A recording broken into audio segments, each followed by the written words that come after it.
Hi, this is Mark Parham, and you're listening to another great episode, Cat Builder Talk.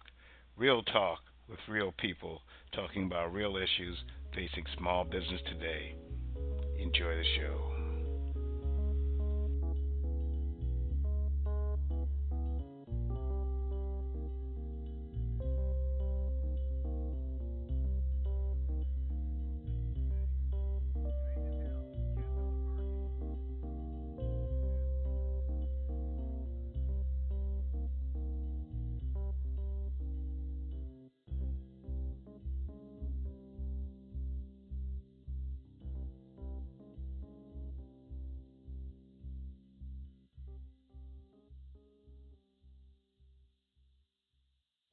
Tonight's topic is rebuilding America with small business development.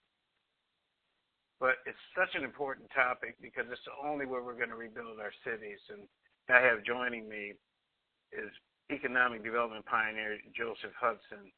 He's going to be talking about his new book called CITIworks and the 5% Solution Strategy that proposes a new strategy to revitalize American cities. You know, last week I was very fortunate to listen to Mr. Hudson speak. So this promises to be a very highly insightful, informative show. When I say real talk, you're going to hear real talk from this man. Like I said, he's like the Jedi Knight. I guess I'm showing my geekiness, but he is that person. So I talked earlier about Google Hangouts, and this is just a personal thing. I started playing around with it today. As a matter of fact, I'm recording the show right now using it, and it is phenomenal. I'm going to do a workshop on it. It's not even going to be a hard workshop because if you want to use it to broadcast or to communicate with clients, it's something you really should be looking at. So I'm going to bring that up. One other thing I'm going to talk about before I bring on the Jedi Knight is I found an article that has like 100 questions that business owners need to ask themselves. So I'm going to go through each show. I'm going to pick out a few that I think are important and we really need to be asking ourselves as we, wake up daily and get out there and try to get into business and doing what we do. So I'm just going to go through a few of them right now. And if you want to comment on any of them, you're welcome to call into the show, and we will make it happen. So right now, how can we become the company that would put us out of business? This was by Danny Meyer, CEO of Union Square Hospitality Group. And that's a great question. How can we be so good that we can put ourselves out of business if we were our own competition? The next one, if we're relevant today, will we be relevant 5 years from now or 10 years from now? That is so important because you always have to be thinking onto the future. A lot of times when I'm coaching people, I want them to understand their relevance. You can't just talk about what's happening today. You have to look out into the future. And it's just so important that you see the future so you can make sure that you stay relevant. One of the biggest things that I've done over the years is to be able to look out and see what's going on with me and where I should be. Another question I think is really important is what is it like to work for me? Yeah, I know some of you have never thought about it, but it's very important that you think about when you're hiring employees that you make sure that they work for you the way that you would be working for yourself, okay? And I think one more thing I think is very important is that do we have bad profits? I thought this was interesting because sometimes we get involved in things like some investments, they look very attractive, or some new ideas look attractive, and we're making money with them. But they also can take the company's capital and focus away from its main line of business. So we got to be very careful, and that's one of the things I try to coach you on, that we stay focused. And that's one of the reasons that, I'm real big on this business plan. It helps you stay focused. And I just think it's very important that we stay focused. So these are 5 or 6 things that I wanted to run by you. We're getting ready to have a fantastic show. Mr. Joesph R. Hudson, he's going to come on and we're going to talk about things that are important to business. Matter of fact, some of the things that we're going to talk about, I'm going to kind of go over now. Let's talk about some stats, some basic stats about small business that some of you might not know. The SBA defines a small business as an enterprise having fewer than 500 employees. There are almost 28 million small businesses in the U.S., and over 22 million are self-employed with no additional payroll or employees. Over 50% of the working population, 120 million individuals, works in a small business. So that shows you how important a small business is. Over 50%. Small businesses have generated over 65% of the net new jobs since 1995. There are approximately 543,000 new businesses that start each month. And that's what's so important. You have to pay attention to all these numbers because it encourages us to get out there. Approximately 75% of all U.S. businesses are non-employer businesses. We're going to talk about what a non-employer business is. A lot of them are sole proprietorships. Some of them are partnerships. But it's just 2 or 3 people working together in a business. Now, the fastest growing sector for freelance business, since 2011 has been auto repair shops, beauty salons, and dry cleaners. Can you believe that? Okay. But the average business, non-employers, had a revenue of $44,000. I wanted to put these stats out here for you so you can understand where you fit into this. 50%. I'm going to say it one more time. 50% of the businesses out here are small businesses. So I think it's so important that you understand that. So 50-50 chance of you getting out here doing what you need to do. Now, I think not only is that important, but what we're going to talk about tonight with Mr. Hudson is the development of what has happened to our urban inner cities. The development of the urban inner city is critical to the economy. I mean, you just heard me say that over 50% of the businesses out there are small businesses. But we've had a problem with our inner city economic situation. There are at least 3 problems that must be taken care of in order for us to change this. Major cities must become cost competitive in the suburbs and other cities, particularly in the cost of city services. Crime must be reduced in inner cities to acceptable levels. Inner city citizens must receive secondary education that matches the best in the world. If we don't do anything else, if you don't do all 3 of these things that we're going to talk about tonight, we're going to fail to fix the problem. So when we look at the current economic situation, a lot of the inner cities have some of these problems. Unskilled manufacturing jobs have moved offshore. The advent of knowledge-based industry displaces unskilled labor. We've had a large immigration pool of unskilled workers. The black middle class suburbanizes. They move out. And drug culture moves in.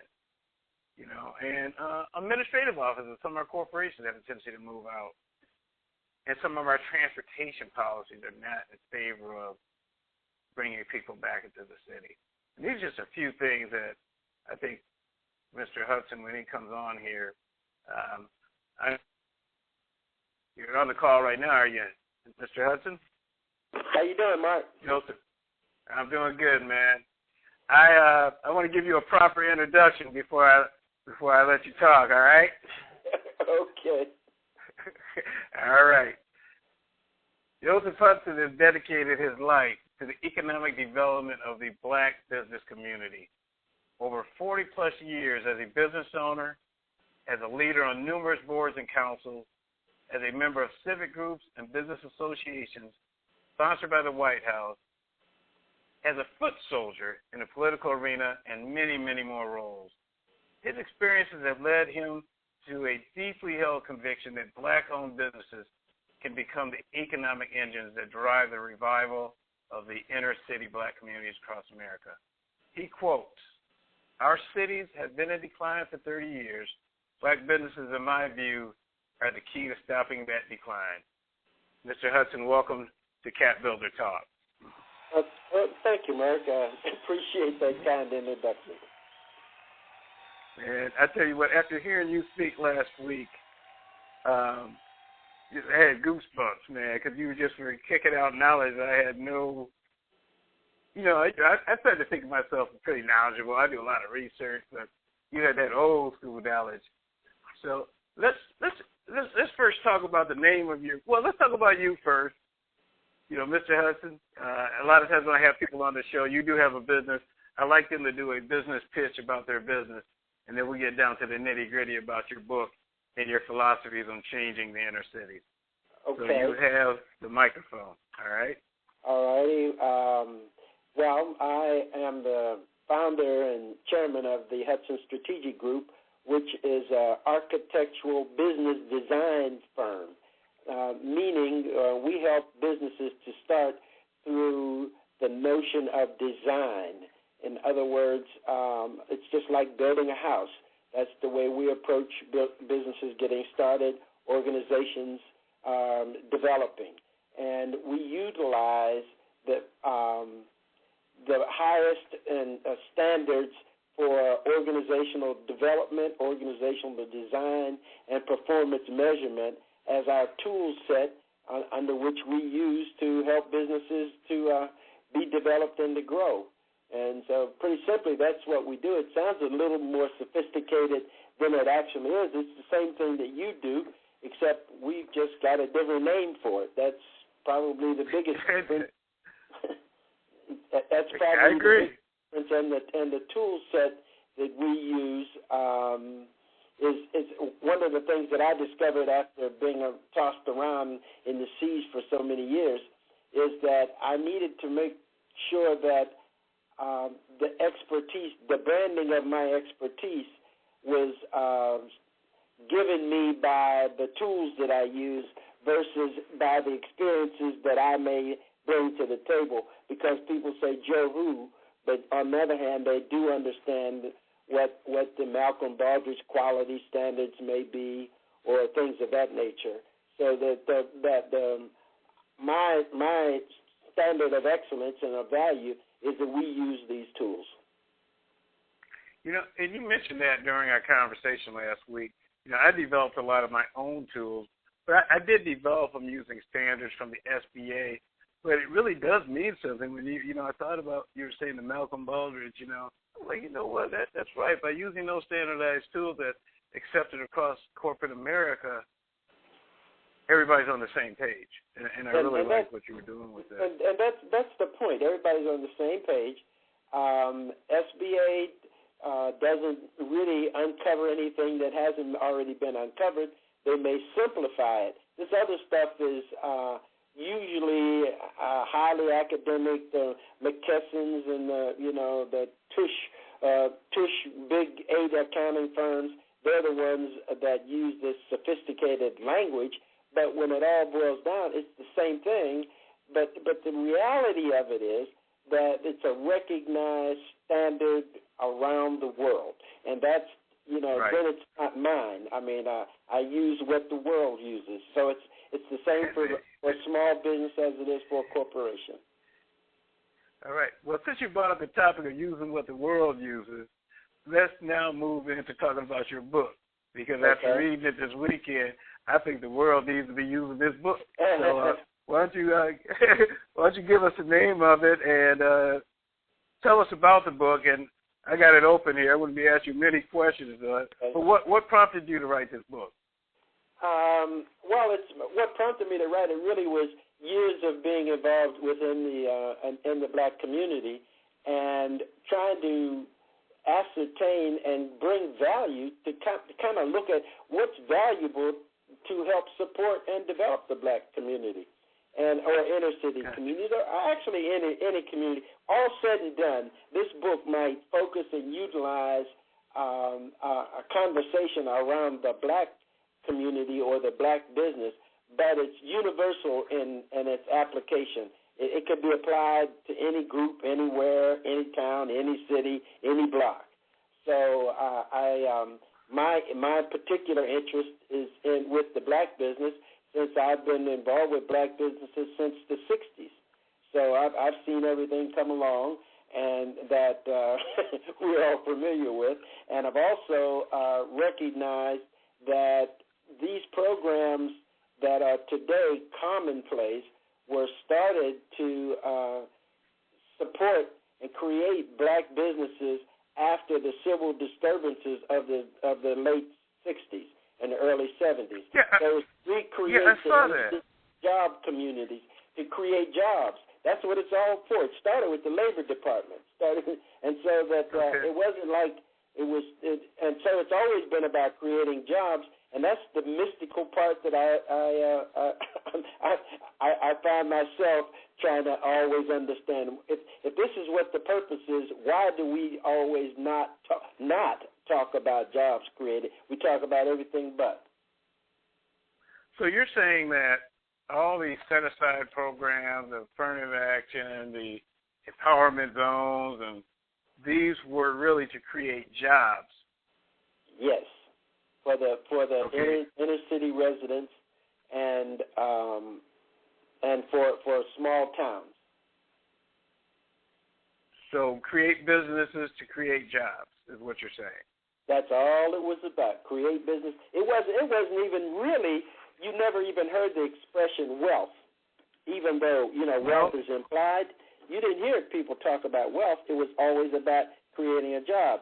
Wealth, is associated with the risk that you take for starting a business, but you didn't hear that until, like in current times, that's all you hear now is how wealthy somebody is versus how many jobs their business or their effort creates. So even to this day, we're running under the same model that we've been running under for the last, I don't know, you said, 30 years or 40. 60 years, was it? 40 years. 40 years. So nothing's changed. We're still doing the same thing that we were doing. And the irony of it is, we're doing it almost exactly the same. So we're not trying to generate wealth. It's all about developing a business plan. It's all about getting an SBA loan. It's all about good credit. It's all about all that stuff, and nothing has changed. Nothing has no new changed. Strategies at work. No strategies for the development of or meaningful measurements for the development of enterprise. It's whatever happens, and we'll total it up and claim credit for it. So, we happen to live in Atlanta where we have a large black business base. But you're saying it doesn't matter what city, Detroit, Houston, everybody's doing the same thing. Yep, everybody's doing the same model. Same model. Wow. And what happens is they're afraid to utilize the businesses that they created to do what they want to have done. It's always an obligation of the larger enterprise. When you said it yourself, when all of the jobs are created by the smaller enterprise, but we never have the conversation about the smaller enterprise. We always have the conversation about the big enterprise. So how do the smaller enterprises stay open then? They're just barely making it? Yeah, that's where all of the innovation is. That's where creativity. And once you're an entrepreneur, you become very creative, and you learn how to. You figure out if you're going to be serious about this, how you're going to make it, and how you're going to pass through all the issues that you're going to pass through, and you just figure it out because there's no, there's no real source of education in advance. They're just beginning to teach entrepreneurship and that in college. Right. So other than that, it was these programs that the government started to support small business. That's the only source of education that there's been. And people like you and I. Wow. Wow. Well, I'll tell you what, I got to do a commercial break here, but when we come back, we're going to talk about your call to action, what your strategy proposes to do to change this paradigm. Okay. So you're listening to Mark Parham, Cat Builder Talk.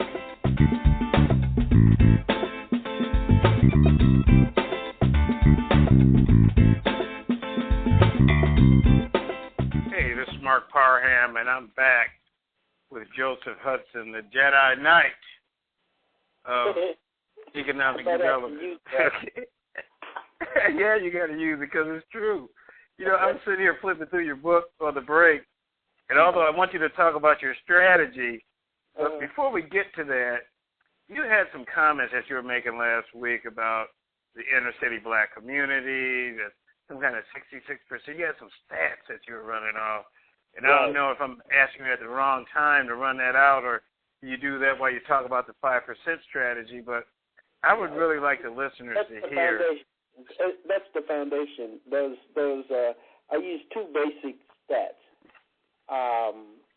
and these were determined by a renowned economist, Dr. Danny Boston, who's over at Georgia Tech and has his own firm. But Danny does a lot of research for 8A and all of this kind of stuff. So he's done all kind of research on minority and minority firms. And in fact, I had him do some research in the early 70s for me when I was with the Georgia Minority Supply Development Council. But the point is that 66% of the employees of a small business look like the owner. That's that's most important. 66% of the employees look like the owner. So it doesn't matter black, white, Asian, Hispanic, gender, you pick it, they're going to be just like them. 66%. 66%. Okay. All right. And 44% of black businesses are located in a high-risk area. So what do we call the inner city? A high-risk area, right? That's right. And so my premise is that instead of trying to act as though we need to continually bring something new in the business, in the community, we need to enhance those businesses that are currently in the community and make them more effective employers.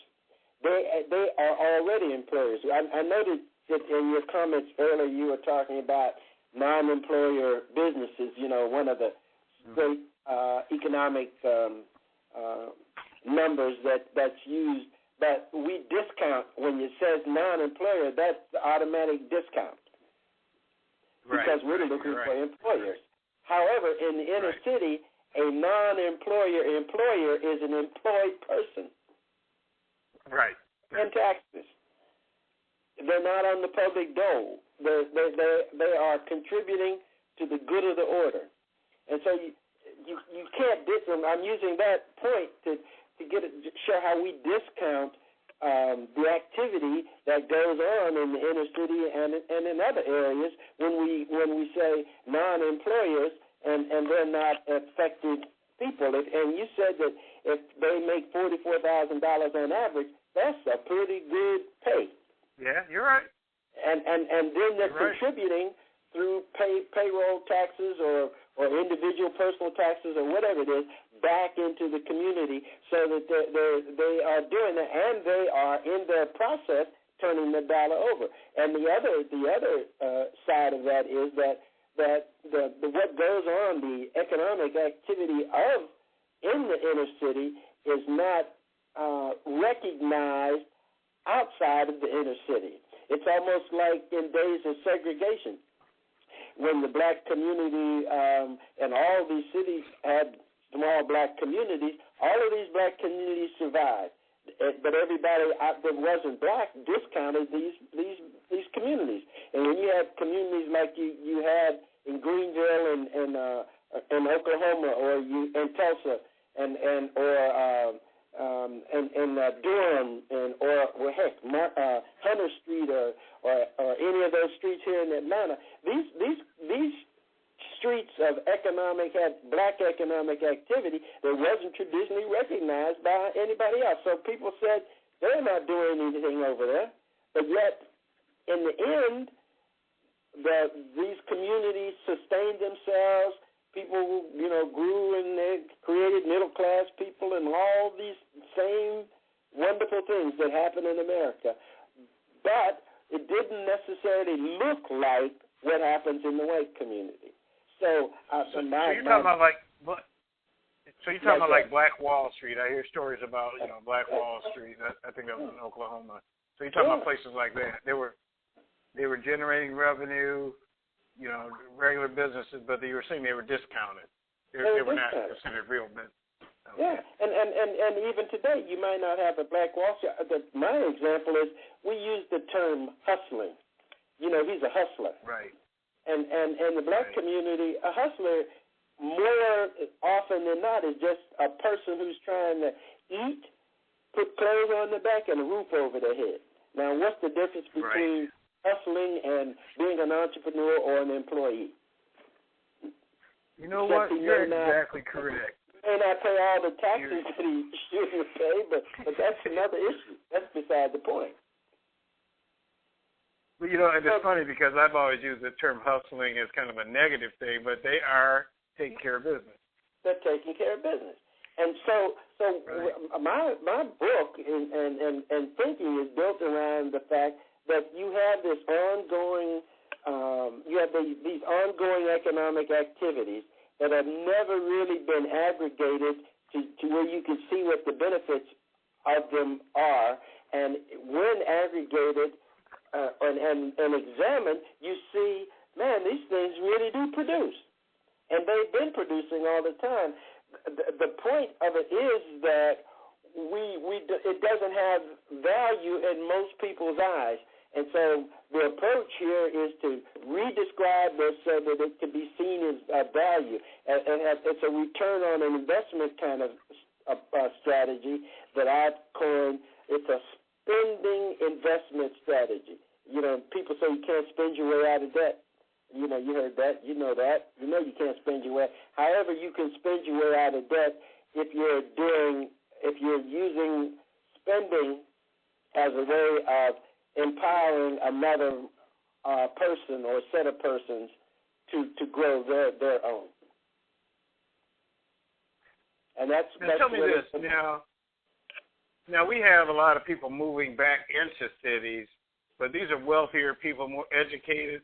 Aren't they going to take, we have right now in the inner city right now, we have a lot, that's where the highest rates of unemployment are, things like this. So we're going to have to shift our paradigm pretty quickly because if people move into the city, it just even puts the people that are there where do they go? I mean, what happens to them? I mean, what do you see happening? What we need to do is help those people in the city get jobs and businesses that they can do versus jobs and businesses that they can't do, which displaces them. So for example, in the inner cities, and I was just reading this in yesterday's Atlanta Journal, if I quoted correctly, they were talking about the graduation rate and the percentage of industries that needed a degree, and the number one industry segment that did not need a degree was in leisure industries. It said like 63% of the people in leisure industries, food and service and beverages and all that kind of stuff, don't need a degree. Well, that's the kind of things that we need to be talking about on the inner city versus trying to put in high tech and bring Silicon Valley north, south or wherever. Well, I tell you, I have a caller that has a question. Muhammad from Atlanta. Hey. Yes, hey, this is Muhammad Zahir. Great conversation going on, Mr. Hudson. It's very interesting to hear your views. I have a question, though, and my question would be, you have a solution or strategy for taking small businesses or black businesses and moving them to, let's say, the next level of functionality, of profitability, of respect, and so forth and so on. Can you tell me what maybe three the most important things that you would do or assist a small business to do in order to take them to the next level? Well, first of all, this is not an individual small business owner strategy. It's a collective community strategy. So it's bigger than the one business. But in being a collective strategy, it is suggesting that we spend more money with the small business in order to help them grow in a disciplined fashion. And we do it individually on one set and collectively in another set. So that the more money we spend with the businesses, the more that they can grow their business. Now, the problems that they have, I'm not just trying to fix any of that. I'm just merely trying to give them greater opportunity for growth and development, which in turn creates jobs for that through that business for the community. Okay. So by spending a little more money, focusing our spending on black businesses in these inner cities, we will help them grow and become more profitable. That way they can hire more people. Right. And then business opportunities will present themselves.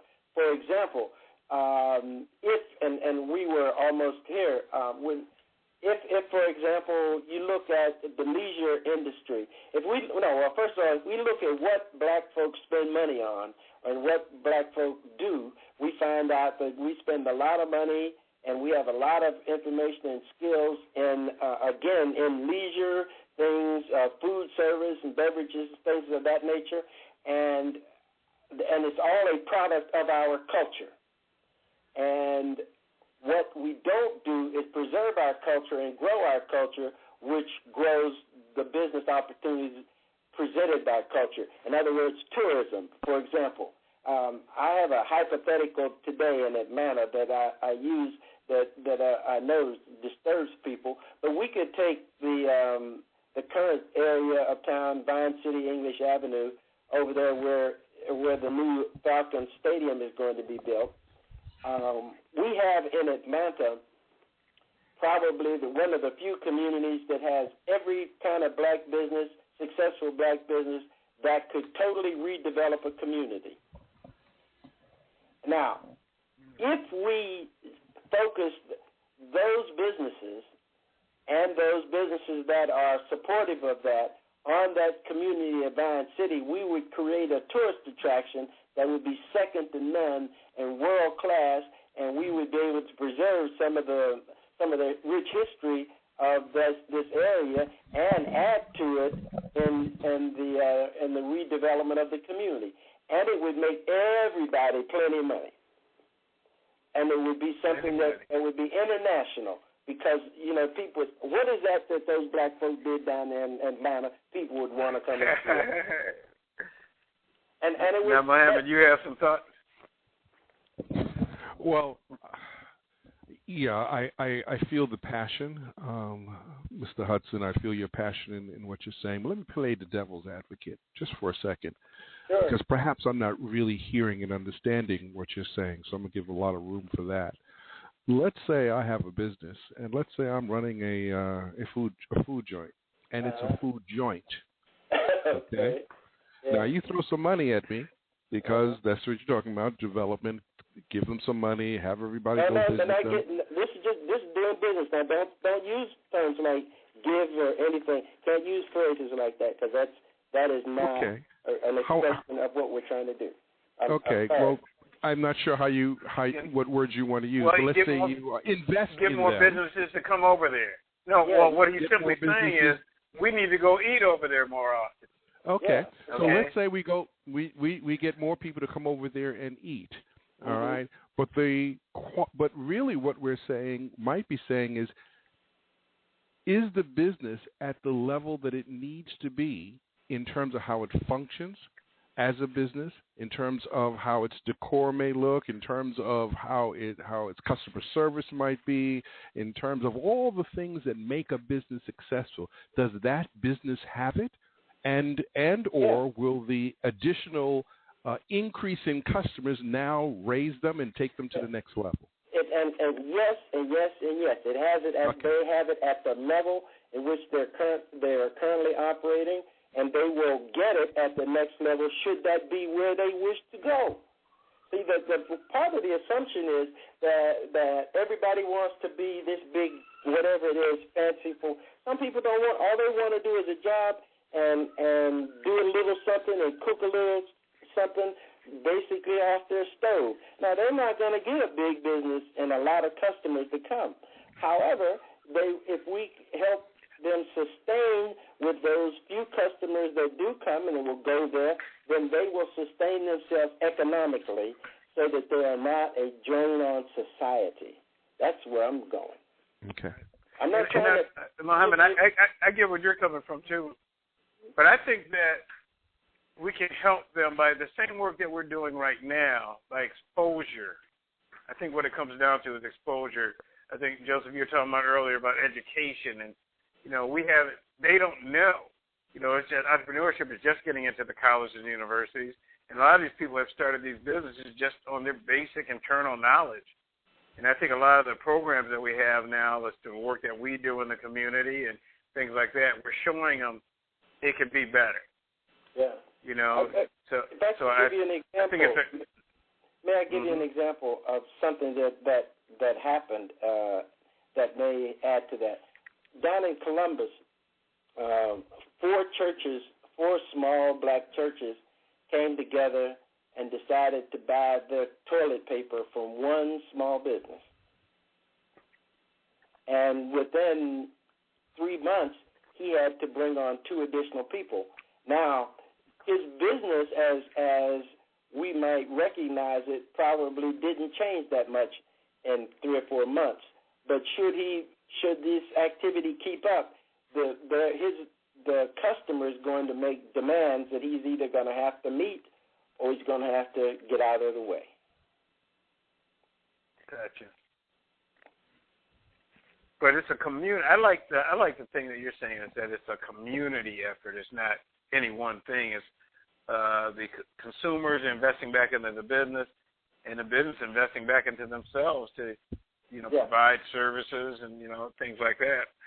But I think it's all an awareness kind of thing. Well, the premise is that we call it the 5% solution. First of all, let me say this. The book and the program is called CITIworks and the 5% Solution Strategy. CITIworks is an economic development plan. You have to have a plan so that you can tell what it is that you're doing and how you're doing it and how it's working and what you need to fix to make it continue. But that plan has to be implemented, which is the dastardly effort of all of our works. All of us help people create plans, and very few people really effectively implement them, including communities and cities, particularly communities and cities. However, the implementation is built upon the fact of, back to this community, of black consumers who have the economic clout now of some $13 billion to spend 5% more with black businesses, just incrementally. And black businesses are to do 5% more with other black businesses, incrementally, year over year. And black businesses are to give back 5% more to the local community, so that between the 3 actions, we cause the dollar to turn over in the community, which is part of cross-pollinating, various kinds of businesses with the effort. But these 3 things are even supplemented by current applications of things that go on now. For example, we have never really recorded what's the economic impact, particularly job development, using that premise, of supplier diversity programs. Mm-hmm. However, they are going on. and the government version and the private sector version. So what happens is that if the corporations and the businesses tend to spend more money with those that they can do business with, and the consumer spends more money with those that he or she can do business with, they all effectively begin to create more and more businesses, more and more employment opportunities, and even business opportunities for the larger population. Now, underpinning that thought is one simple fact. At this point, a majority of the black businesses still in the service industry. So we don't need highly skilled people. We need able people. And that happens to be who the average citizen of a black community is. Now that's so your book, where I'm going. So your book gives us a strategy. So what do we have to do? You know, I started reading it. I haven't finished it. How do we implement the strategy, Joesph? I mean, do we have to get organizations? You know, we have to get. You know, we had a discussion the other day about the different organizations we both work with. Right. Do we have to get all of them working together? You were saying everybody needs to stay in their lane. Well, How do we move? What we've done thus far, and I've done this 7 times in 7 cities, is to bring together first the disparate elements of the community as the employee base. I'm talking about everybody from the postman to the to the boot black to anybody else, and help them articulate what they want to see happen within the community.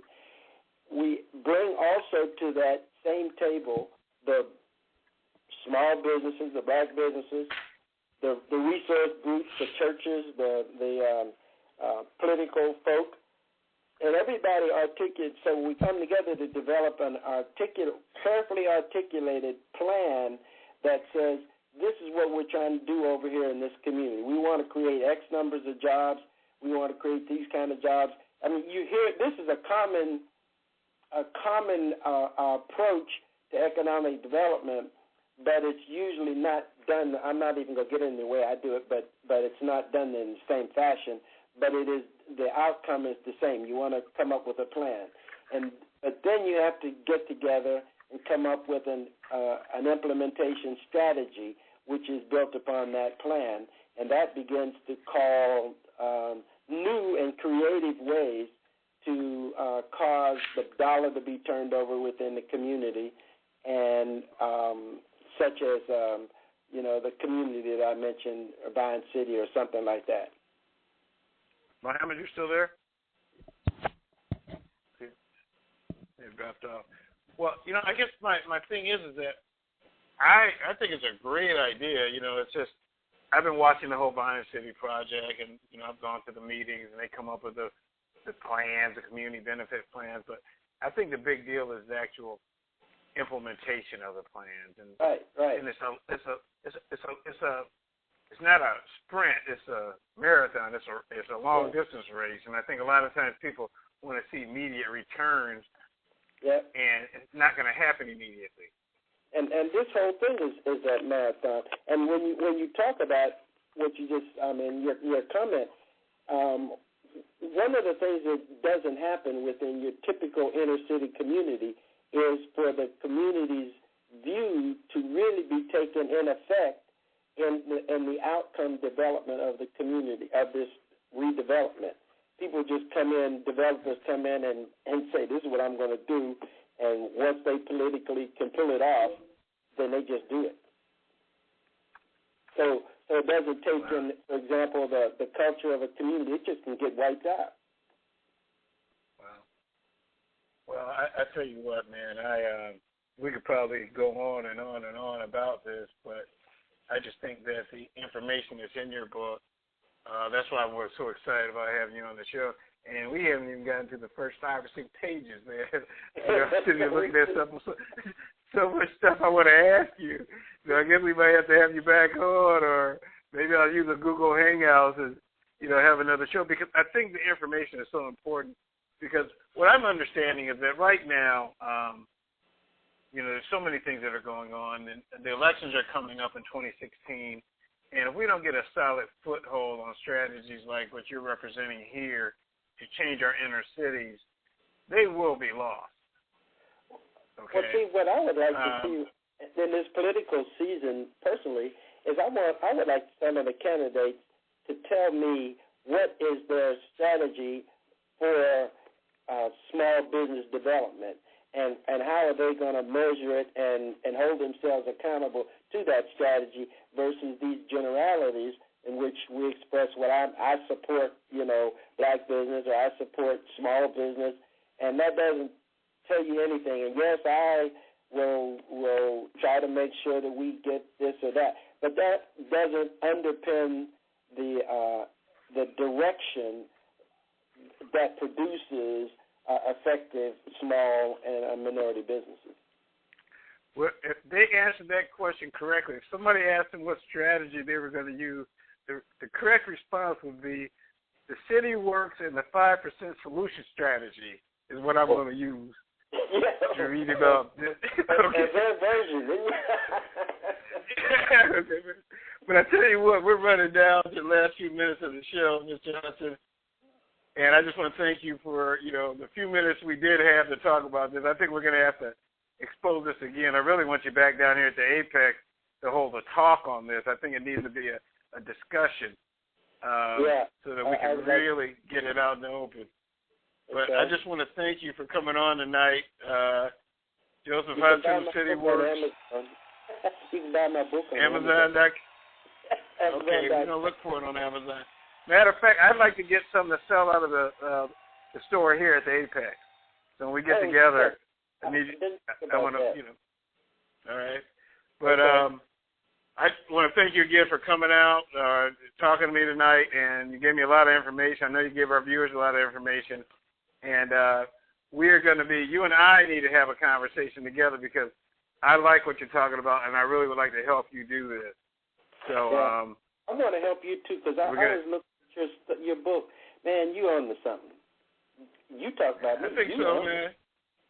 Yeah, all right. Well, we both on to something, though. So you can be a Jedi Knight, and I can be Luke Skywalker, But I just want to thank you and appreciate your time. I appreciate what you do for the community, man. I've been watching you for years. Joseph, every important meeting I go to, you there. It don't matter what group, what organization, you there. So I just want to thank you for your commitment to the community. And but I think you're on to something, too. So we're going to get together, and we're going to work this out. All right, Mark. Thank you again. All right, thank you very much. And all right. Bye-bye. All right. Well, you've listened to, I brought it down to the last few seconds here. You've been listening to Mark Parham, Cap Builder Talk, talking about real issues facing the community tonight with Joesph R. Hudson. I don't know what else to say. It was just a phenomenal conversation. Mohammed, thank you for joining in. And I hope all of you learned something tonight. You've been listening to another great episode of Cap Builder Talk with Mark Parham, real talk with real people, talking about real issues facing small business today. For more information, go to capbuildertalk.com or go to Cap Builder Network to find more information about the tools and resources you need to start and grow your business. This is Mark Parham. I can't wait till our next encounter.